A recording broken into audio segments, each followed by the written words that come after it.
बासी रोटी युटिलाइज हुने नेपाली पाराको ऱ्याप्स रेसिपी चाहियो ल है त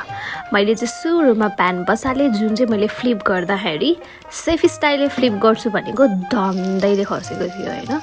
त्यस पछाडि तेल राखेर मैले प्याजलाई चाहिँ रातो हुने गरी फ्राई गरेर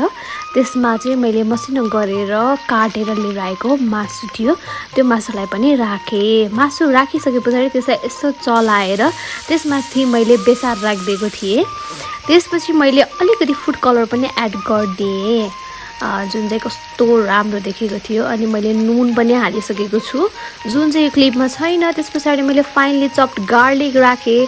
अनि त्यस पछाडि जिन्जर पेस्ट पनि राखेँ अनि त्यो मसला चाहिँ हामीले घरमा खाने गरेको मसला हो त्यो सबै पाकिसके पछाडि मैले चाहिँ भिनेगर एड गरेर त्यसलाई निकालेँ त्यस पछाडि मैले यता बन्दा काँक्रो अनि त्यस पछाडि के भन्छ त्यसलाई क्यारोट अनि त्यस पछाडि प्याजलाई चाहिँ मजाले चप गरेको थिएँ क्या हैन त्यो चप गरेको भेजिसहरूलाई पनि साइडमा राखेर अनि त्यो त्यसै प्यानमा मैले हिजो बेलुका उब्रेको रोटीलाई सेकेर निकालेर अनि मजाले भरेर एकदम मजाले हेर्नु कस्तो मजाले मैले मायोनिज लगाएको छु हैन मायोनिज लगाइसके पछाडि मैले अघि पकाएको त्यो चिकनलाई चाहिँ राम्रोसँगले अरेन्ज गरेर